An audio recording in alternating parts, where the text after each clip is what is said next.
As you know, an ozone alert was issued for Wichita and the surrounding communities yesterday, April 11th. Range burning and atmospheric conditions indicated high ozone levels were possible. Yesterday evening, we did see winds shift from south to east, and wind gusts increased to 15 miles per hour.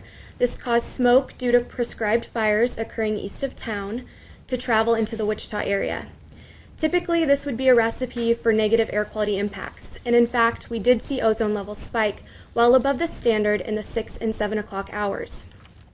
But because ozone levels were reasonably low earlier in the day, the recorded 8-hour average for April 11th was 70 parts per billion. The National Ambient Air Quality Standard for ozone is 70 parts per billion. So we maintained compliance with the set standard and did not have an exceedance day yesterday. We believe advising the community of the Ozone Alert Day and their wonderful participation collectively made the difference in avoiding an exceedance day. We would like to thank community members and ask community members that have participated to keep doing what you're doing. It's clearly making a difference. If you would like to learn about how you can participate, please visit wichita.gov/ozone and the city's Facebook page. And for continuous air quality updates and tips, please follow @BeAirAwareKansas on Twitter and Instagram.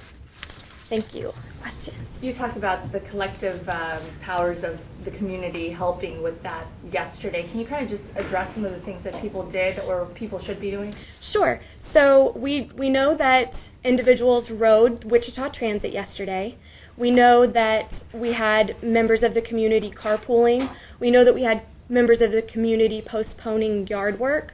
All of these activities avoid emissions that would otherwise be present in the air to form ozone, but because those emissions were reduced and avoided, these emissions that we can't avoid that are out of our control had less of an impact on our ozone levels.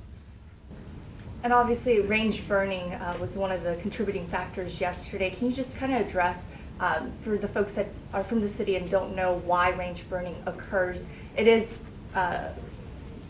allowed.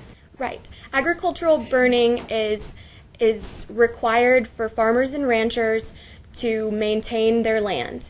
It's a well-known and accepted in Kansas that these agricultural burns occur. They prevent wildfires from occurring by containing cedar and sumac, and so we know that this is going to occur every year. And we know that if we happen to get easterly winds, that the smoke from those fires could potentially move into our area. So it's really important that we continue to do those everyday actions to help lower as much ozone as we can within the city so it doesn't affect ozone levels. And do you guys expect to have another, high ozone alert day with more burns, or will there be more? It will just depend on conditions. So we know that acreage burn to date is at about 50%. So over the course of the next 10 days, just dependent on wind direction, temperatures, we could see another high ozone day, but we'll advise the community if we believe that that's going to happen. Did we already have an elevated ozone level when the alert was called for yesterday? No. So when we called the alert on Monday, we looked at all of the precursors, sort of the ingredients that would cause a high ozone alert day, and we predicted that we would have a high ozone alert or a high ozone day yesterday. But we did not see high ozone levels until that 5, 6, and 7 o'clock time period when the smoke started to roll in. Prior to that, ozone levels were reasonably low. And one more question we had viewers call in yesterday asking if they were walking around yesterday during the high ozone alert day, how that affects them, and what should people do when another one of these occurs.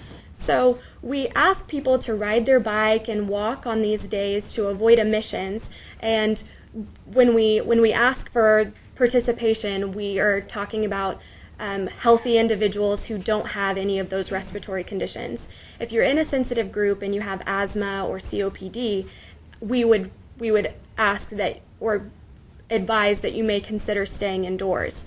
If you were to have some tightness in chest or feel any effects of the smoke, we would advise that you contact your physician. You mentioned ridership numbers for transit. Do you have numbers? I don't at this time. If that's something you're interested in, I can get those for you. Do you have the individual measurements between that 6 and 7 o'clock hour? Yes. So the 6 o'clock hour, we had ozone levels measured at 93 parts per billion, and the 7 o'clock hour, we had ozone levels measured at 94 parts per billion.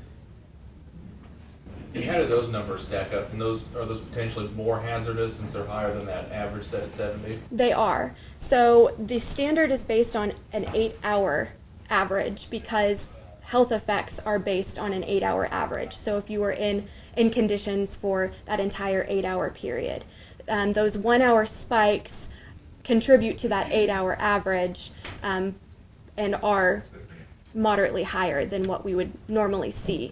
On a typical April day, we might see ozone levels in the 40s or 50s.